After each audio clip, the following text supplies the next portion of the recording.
So Nkrumah argued that in the African context, parties will form not around competing different visions or ideologies, but rather each tribe will simply have its own party.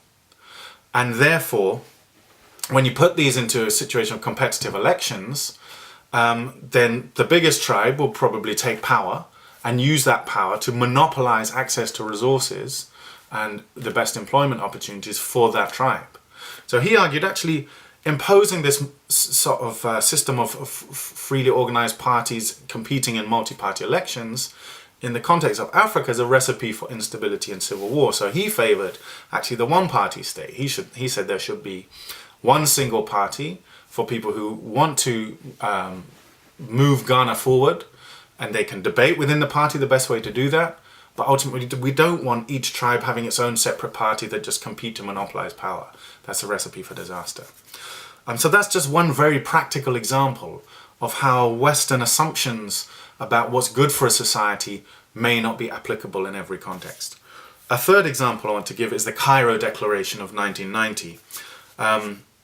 Now this was actually signed by some of the same states who signed the Bangkok Declaration 3 years later. But the Cairo Declaration was specifically an Islamic interpretation of human rights. And what's interesting about the Cairo Declaration is that it accepted the principle of universalism. Because of course, within Islam, the principles of Islam are said to be universally applicable for all people in all times and places.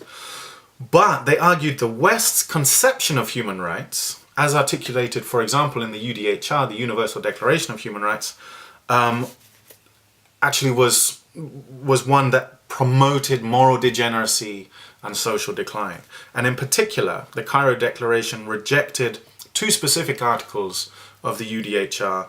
One that was said to support apostasy, which is the right to change your religion, which of course according to those who framed the Cairo Declaration, this goes against Islam, to say that Muslims should be free to reject Islam. That was considered to be not right.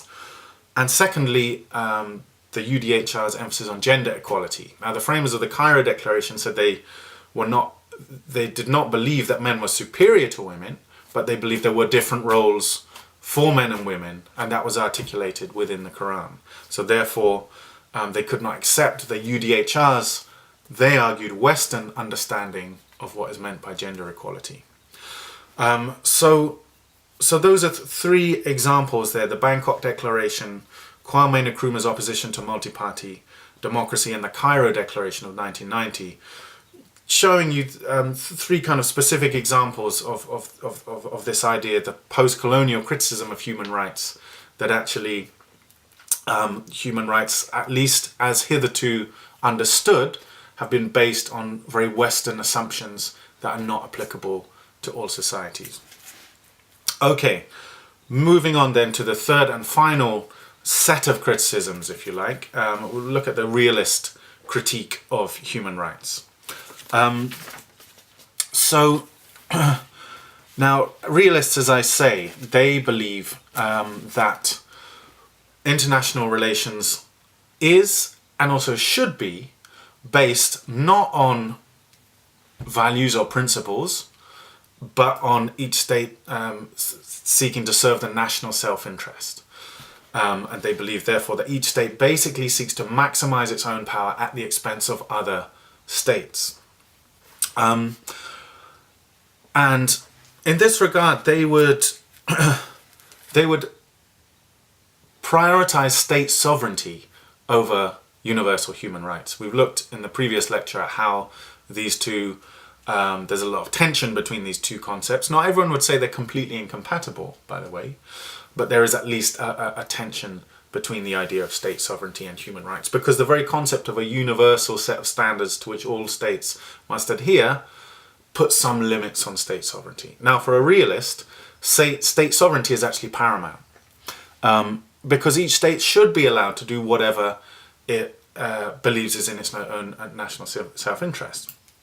And furthermore, because this is what states tend to do anyway, it's likely, the realists argue, that actually states might use the idea of human rights to justify their own interference in other states, to weaken those states and extend their own power.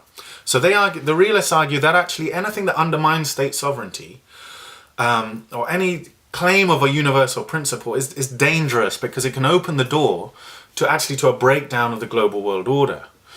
For example, they would argue that the right to non-interference in your own internal affairs for each state, which is written into the UN Charter of 1945, they argue this is the fundamental pillar of stability in the world. That once you start weakening that, once you start positing universal systems such as human rights, you potentially open the door for states invading each other, putting sanctions on each other, generally trying to weaken each other under the name of human rights, and using human rights as an excuse or a pretext for actually overriding that right to non-interference. And that, they say, can lead to the breakdown of world order. Now, in a way, this realist critique as well, I just want to bring in one other element here. It overlaps a little bit with what we call the utilitarian critique of human rights. Utilitarianism was associated with a figure from the 19th century in Britain called Jeremy Bentham. Those of you studying philosophy will have come across him. Basically, the idea of utilitarianism is often summed up in the phrase, the greatest happiness for the greatest number. Utilitarianism argues that what can be considered good is whatever, especially in terms of public policy, what is a good policy is whatever brings the greatest happiness to the greatest number. In other words, whatever benefits the majority should take precedence over the right of, say, a small number of individuals. So, therefore, let's look at how this might manifest in practice in a debate today. The freedom versus security debate, especially around the anti-terrorism laws. Some of the anti-terrorism laws very clearly undermine or breach some aspects of human rights. For example, the anti-terror law introduced shortly after September 11th that allowed for terror suspects who had not been charged, let alone found guilty of any particular crime, could be locked up in prison indefinitely without being charged, without being put on trial.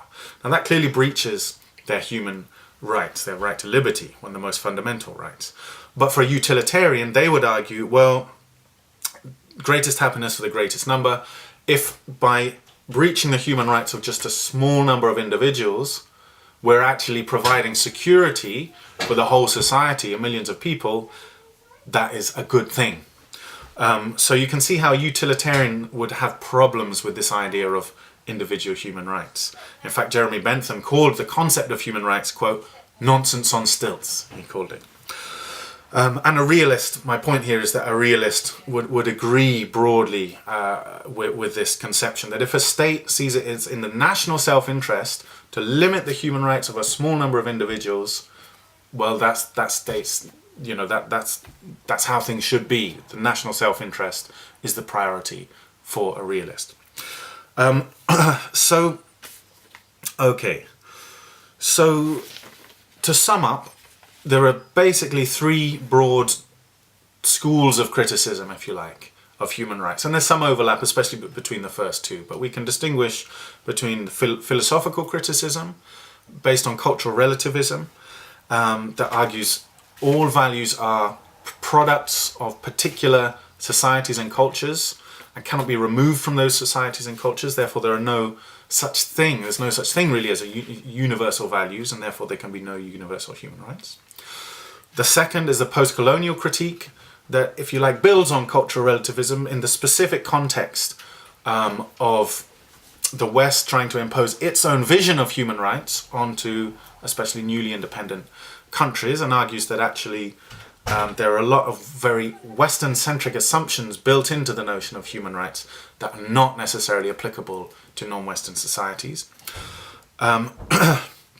And third, the realist critique that argues the national self-interest is paramount and that states are justified in doing whatever they see necessary as being in the national self-interest. And furthermore, human rights, by weakening the idea of non-interference and state sovereignty, could actually undermine the basis of world order. Sorry, I just realised there was one piece missing from my one bit I overlooked here. I just want to go back to the post-colonial critique. Sorry about this, you might have to add to your notes on that section.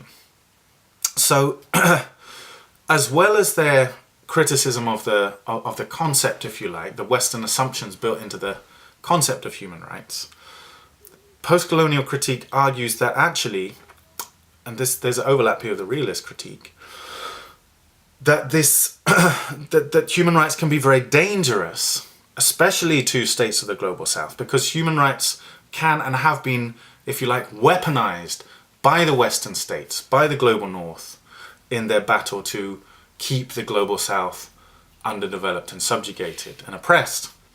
So what do I mean by this? Basically, the West, for example, I'll give you a few examples again. The West can use the right to political freedom, for example, as a means of weakening global south states, by preventing them from, for example, cracking down on disruptive opposition movements. So, for example, groups like Amnesty International, Western human rights NGOs, are always putting out reports very critical of especially countries like Iran and China, which they argue, well, these countries abuse the human rights of opposition movements.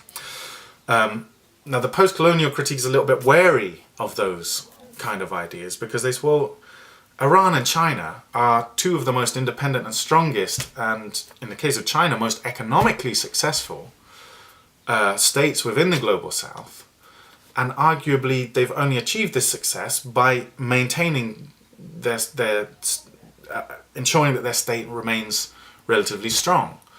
So if the West is constantly saying, oh, you know, all of these opposition movements must be allowed to organize freely, then of course that can risk potentially bringing down the government, which could risk all of the achievements that they've made, arguably. So there's this argument that the West can use the right to political freedom as a tool to weaken global south states by insisting that all opposition movements are free to organize, free to take money from the West to undermine the government, and so on and so forth.